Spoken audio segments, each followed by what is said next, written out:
And what is up, gang? Thank you for checking out Sledgehammer TV today. The WWE decided to continue Extreme Rules, the horror show, on tonight's episode of Monday Night Raw. It was another complete and total disaster that we had to sit through that actually ruined some matches that had some decent wrestling. And case in point, Sasha versus Asuka for the Raw Women's Championship. What went down? Why is something wrong with it? Well, because the WWE produced it, and that's the bottom line, because this guy said so, and we're going to talk about all of that and so much more right here and right now. My name is Nick Nightmare, and you are watching the Sledgehammer Wrestling Show's Monday Night Raw review. Let's do it.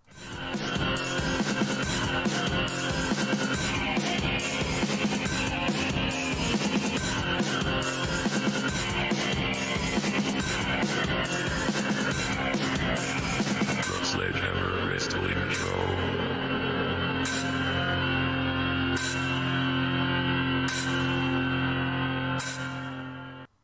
Before we get started, just a reminder to bring the hammer down on the current global health crisis by protecting yourself and others with the all-new Sledgehammer Wrestling Show face mask. Specially designed for my sledgeheads, the official face mask of Sledgehammer TV is guaranteed to protect you from contracting or spreading the virus, your co-worker's terribly bad breath, random lingering fart smells, being recognized by friends, family, and literally anyone at all, and so much more. Available in 3 amazing colors. You can get yours right now at teespring.com/stores/sledgehammer-TV. Links will be in the description down below. Be smart, do your part to stay safe, wear a mask. My mask. If you're gonna wear a mask, I know it sucks. We all know it sucks. Nobody wants to wear a mask. You don't even want to be smelling your own breath. I understand that. Even if your breath is good, you don't want your hot, disgusting 98-degree breath blowing on your face. But we have to wear the mask. We have to wear the mask. It's just out of respect for you and me and everybody else. Do your part. Stay safe. Stay smart. Wear a mask. My mask. And that's it. We're going to end it with that. Go pick one up if you like. If you don't want a mask, there's t-shirts, there's stickers, there's other stuff at the Teespring store if your heart so desires. But what my heart desires is some good wrestling, and we did actually have a couple of matches that had some good wrestling, and it's being very loose with it. A couple of matches, maybe literally a couple of matches, because we had a decent matchup here and there, but the match of the night, once again, has to go to Sasha Banks versus Asuka for the Raw Women's Championship, and they just don't care about doing things the right way anymore. You had Sasha Banks and Asuka for the second time in 8 days putting on the best match of the night, hands down. But they decided to get screwy with the ending once again. Stephanie McMahon laid down the law. She told Bayley, you're not allowed to get involved in any way, or the boss will lose and Asuka will retain the championship.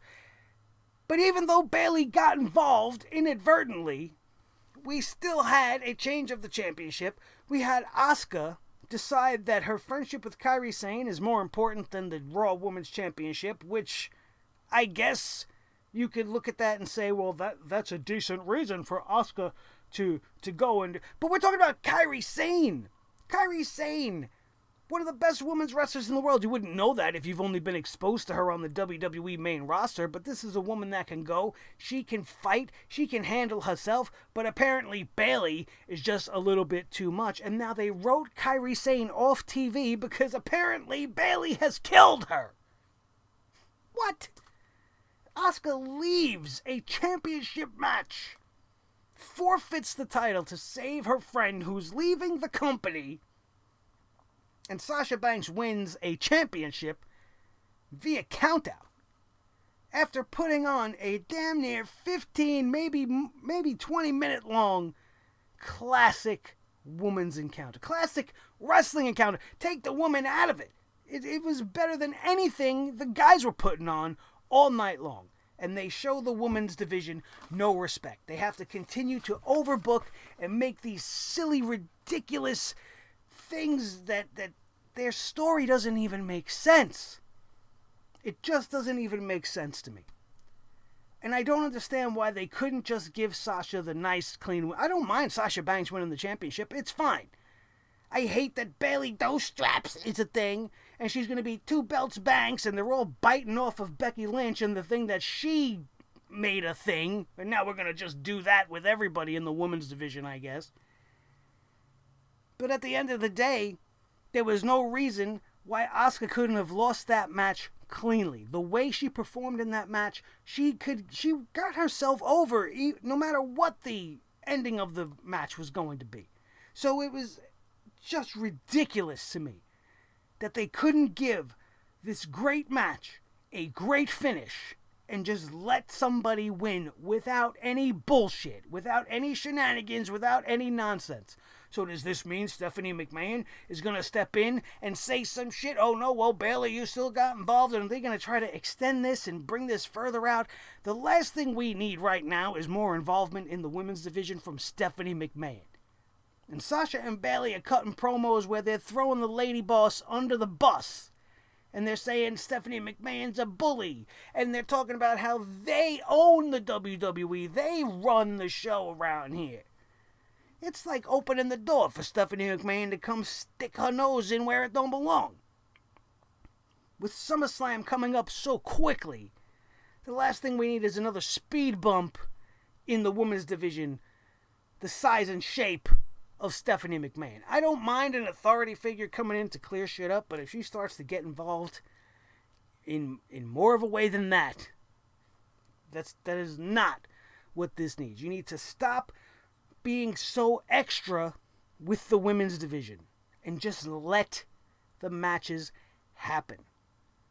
And sometimes you have to book matches that actually matter, because the poop hammer today is coming down once again on a certain Samoan female. And listen, I'm not trying to pick on Nia Jax. You know we're not the biggest fan of her here on this show, and there are many reasons for that. It has nothing to do with her size or her shape or her family lineage. It has to do with the fact that when I see her on my TV, she comes across as unsafe. She comes across terribly on promos, and she doesn't sell.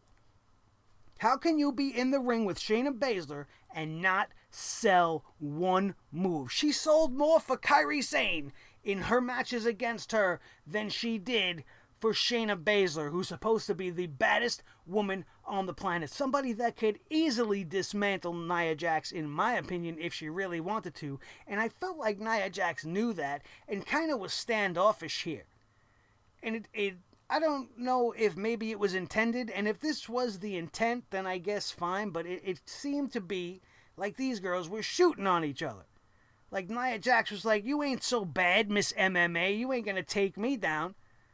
Shayna Baszler kicked Nia Jax right in the face. She came head first, full on, train running, without stopping, like nothing even touched her at all. Anytime Shayna Baszler tried to do anything, Nia Jax just was not cooperating. And this happened during their initial encounter at the beginning of the show, and also carried over through their non-match that happened, that ended in a double countout, which makes me just say, why did you book that in the first place? Why could not Nia Jax put over Shayna Baszler? She's obviously next in line. Or she should, at the very least, be next in line. There's nobody else better than she is. Why is Nia Jax being involved and being kept in the conversation by being booked as an equal to Shayna Baszler? Is Nia Jax equal to Shayna Baszler? In your opinion, is Nia Jax equal to Shayna Baszler? Let me know in the comments below, because I certainly don't think so. I don't care who your cousins are. Sometimes the apple just falls off the tree and it doesn't stay on. They say the apple doesn't fall far from the tree, but hers has fallen and rolled way off because her timing is not there.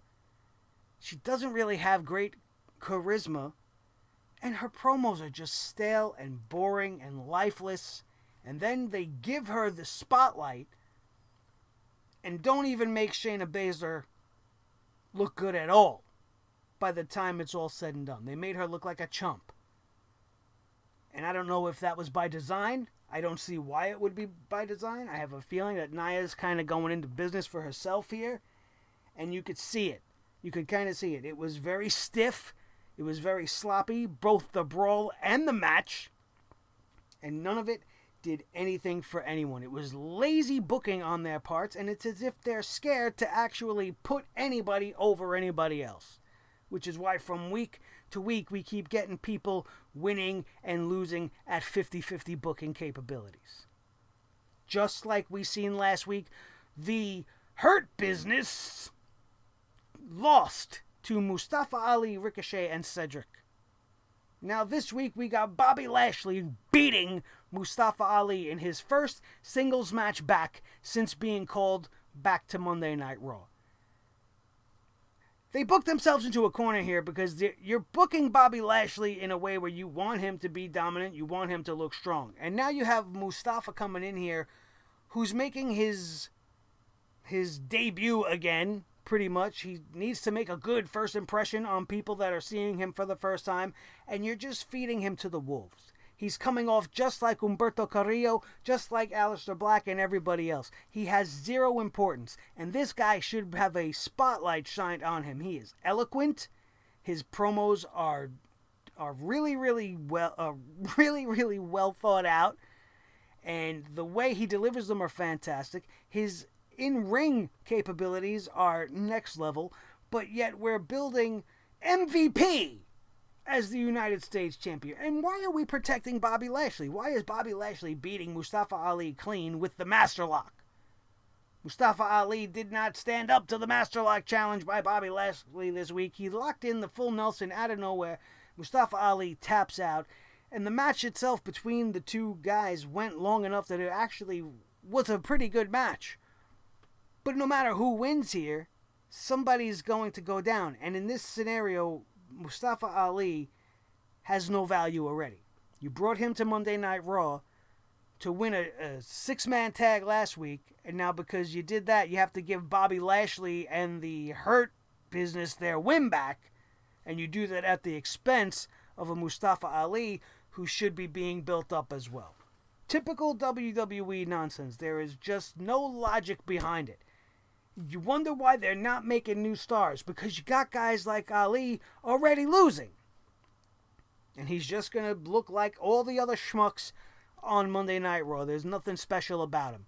He's just another one to add to the list of guys who are being booked to lose to Vince's favorites. And while the Hurt Business isn't a bad thing, I don't mind Shelton Benjamin and Bobby Lashley and MVP as a thing. The dichotomy is off just by MVP declaring himself the United States champion, and Shelton Benjamin seems to just be part of it for comic relief still. Because he's got that avocado-colored 24/7, hey, look at me, I'm a clown championship around his waist, and his time's being spent with R-Truth and Akira Tozawa fighting ninjas on the outside, while serious business is going on the inside. Excuse me. It's just absolutely terrible stuff. Terrible way to feature talent. How is anybody going to get behind these guys? You have no reason to invest in them. Just like you have no reason to invest in Seth Rollins and anything he's doing right now. We just sat through one of the worst storylines ever that culminated with Rey Mysterio having his eye removed from its socket. And now I guess that's Seth Rollins' go-to thing. Maybe that's what his whole reign on Monday Night Raw is going to be about. He wants one eye from everybody. Seth Rollins is going to be confronted by the giant baby son Dominic. Now, why do we care about this? I thought this was over. Rey Mysterio lost. There is no retribution for Rey Mysterio. He got your eye to leave your face. Even if you come back to fight Seth Rollins again, you've lost. You've already lost. What is the purpose here? Was the purpose here to extend the feud and maybe we're going to see Dominic and Rey in a tag team match against Seth and Buddy? I don't want to see that. Was this just to have Alistair Black come out and have his eye get poked out by Buddy Murphy at the behest of Seth Rollins. Even though Murphy thought maybe he shouldn't do it, Seth Rollins pushed him to do it, and he did it. Aleister Black, former NXT champion, Aleister Black, on the main roster, put in the tag team division with Ricochet, left to do absolutely nothing, then is finally being booked on television by Paul Heyman. That leads to absolutely nothing, and now, for the last few weeks, he's been a protege of Rey Mysterio, and now he's gotten his eye busted out by Murphy on the steps. And we're going to see this spot over and over and over again for as long as Seth Rollins is the Messiah.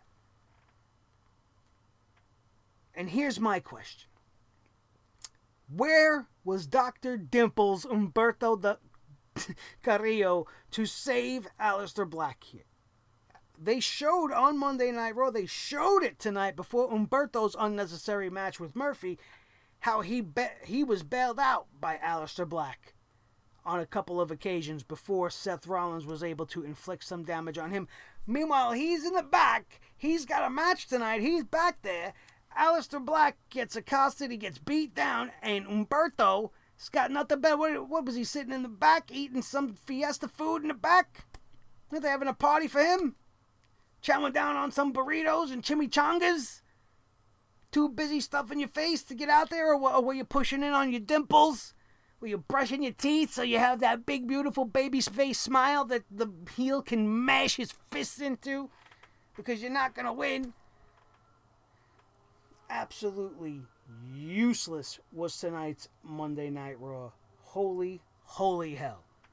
A VIP lounge where MVP wants Mustafa Ali to join him, which you all know isn't going to happen. Saw the same exact thing transpire with Apollo Crews just a few weeks ago. MVP even made mention of that fact. All to set up a match between Ali and Lashley, which we already discussed how Ali lost. And it was just a bunch of garbage. Just like the tag team division, we had a triple threat tag team match to decide who is going to face the tag team champions, the Street Profits, at SummerSlam. And do you know who won? Angel Garza and Andrade. Now, they were fighting the Viking Raider Warrior Raiders and Ricochet and Cedric.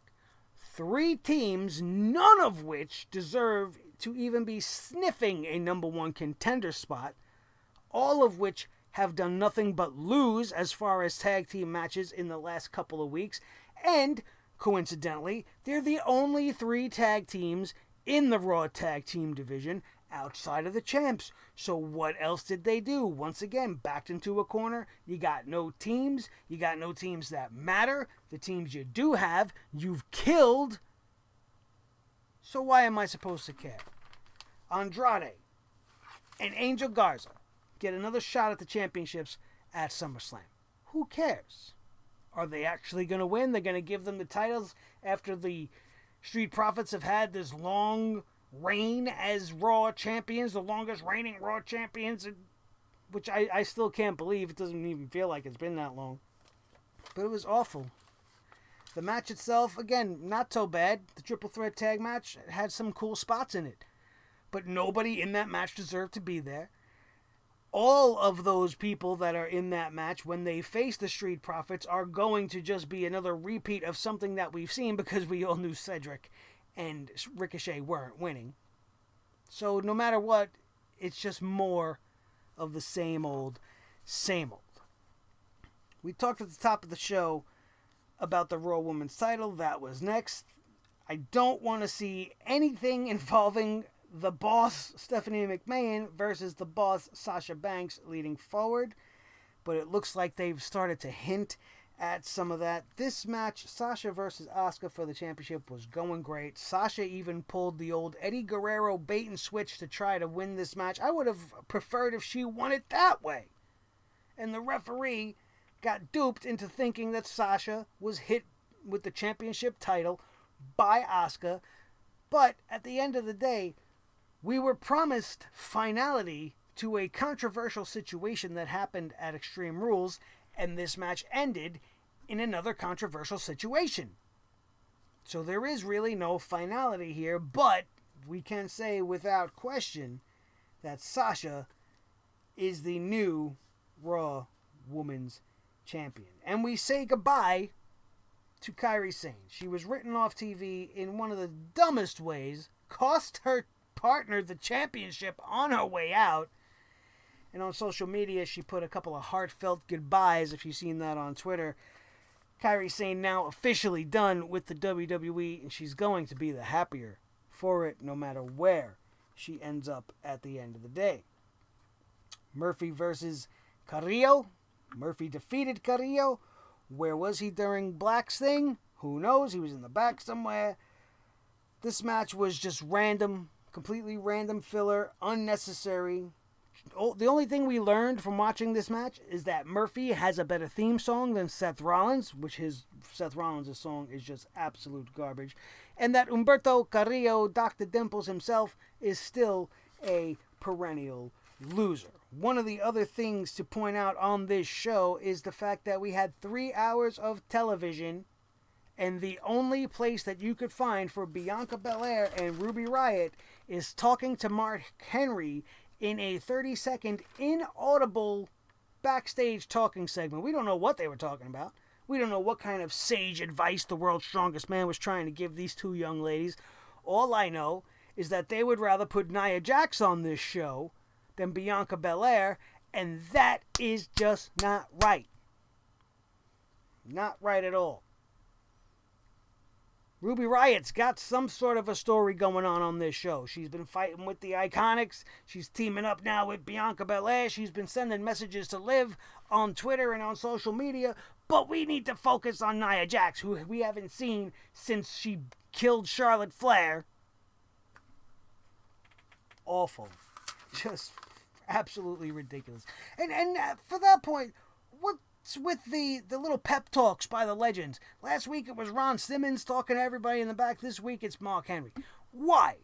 Why? You really have that little creative capabilities that you can't come up with 3 hours of TV that you need to do these ridiculous little segments? In the end of the show, Extreme Rules. Dolph Ziggler picks Extreme Rules as the stipulation. Only this time, he's allowed to play with all of the toys. So we got the same match that we got at Extreme Rules. Did you think Dolph Ziggler was going to win? Randy Orton making the challenge to Drew McIntyre to start this show off, which was just fine, I guess. It just made tonight's main event absolutely worthless. It was predictable now and completely unnecessary. We had a rematch from a match that nobody wanted to see the first time. Dolph Ziggler, for some reason, was inserted in the world title picture. This match also was supposed to be for the World Heavyweight Championship, but was changed to a non-title matchup. And once Randy Orton proclaimed that he wanted Drew McIntyre's championship, we all knew we were stepping away from Dolph Ziggler. It's going to be Drew versus Randy at SummerSlam, and there's not a damn thing Dolph Ziggler can do about it. At least there shouldn't be. Tonight, Dolph Ziggler, to me, looked pathetic. He looked pathetic in this match. He was very much, to me, emulating Shawn Michaels when Shawn Michaels took on Hulk Hogan. There was a lot of overselling, a lot of overdramatics. He didn't look like he was going to win that match at any time. And then they had the match finish in almost the exact same way. It was just a Claymore kick out of nowhere. It was a little impressive because Dolph Ziggler ended up being kicked through a table that was set up in the corner. Drew McIntyre gets the easy win. And the best moment of the night, outside of Sasha versus Asuka's wrestling portion of their matchup, was Randy Orton showing up out of nowhere, RKOing Drew McIntyre, officially moving him on from Dolph Ziggler. Officially getting Randy Orton away from the Big Show, and hopefully we don't have to see either one of those guys anymore. That's the only positives to take away from tonight's Monday Night Raw. The rest of the show was the continuation of the crap that they continue to give us. It's just absolutely boring. Boring, predictable, and the one reason why I hate the show the most now, the one thing they've done now that is almost unforgivable more than anything else, is they are ruining great matches with wonky, stupid finishes. And I only can assume because they just don't have the balls to actually put somebody over somebody else. And then you wonder how there are no legends anymore. You hear Randy Orton talking about guys like Austin, guys like Rocky. Those guys don't exist anymore. Randy Orton might be the last of them. John Cena, Randy Orton, Daniel Bryan, CM Punk, maybe were the last 4 megastars in this industry. No, Roman Reigns does not count because those other 4 men that I mentioned, they were fully supported by the fan base, heel or babyface.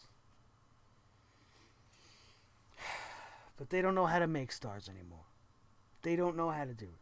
Because from one week to the next, these guys are winning and losing, 50-50 booking, ridiculous squash matches, people that we don't care to see, like Humberto Carrillo, who's done nothing but been looking up at the lights for months, a tag team division that's a shambles, women's matches that are a mess, and then we get one that's actually good, and you ruin it with stupid overbooking finishes. Absolutely awful. And that's all I want to talk about, because this show sucked. There's literally nothing else to discuss. If I happen to miss something that you wanted to talk about, as always, now is your time to make a comment down in the comment section below. Let me know what your worst moment was for tonight. Let me know what you would drop your own poop hammers at home down in the comment section below. If you had a good time at this show today, if you agree with a lot of the things that I said, if I made you laugh, if I made you cry, if I made you understand why tonight's Monday Night Raw had a whole lot of mistakes in it, then you can hit that like button for me right now. Share this video with each and every one of your wrestling buddies all over the wrestling world, especially if they need an education in some pro wrestling. And most importantly, if you are not already a member of the Sledgehead Army as we continue to take over the YWC one subscriber at a time, you can be the next one by hitting that subscribe button right now. And all subscribers are welcome to, once again, we'll hit it up for you one more time, teespring.com/store/sledgehammer-tv, the official Sledgehammer Wrestling Show face mask to protect yourself from all the disgusting things that the world has got to offer right now. Thank you guys all so very much for being a part of this show and being a part of this channel with me. I hope you guys found value in this video and had a great time. As always, my name is Nick Nightmare. This is the team, Thor the Sledgehammer, the official Sledgehammer of the Sledgehammer Wrestling Show. His tag team partner, the World Heavyweight Champion of all the microphones in all the world, Mr. Blue the Snowball, the most important member of the team, as always, each and every one of you. That, my friends, is going to do it. We are out of here, and we will see you next time right here on your new favorite wrestling show, the Sledgehammer Wrestling Show, only on Sledgehammer TV, right here on YouTube.com. And if you missed anything this week, it'll all be linked in the annotations up above, and we will see you Friday for SmackDown.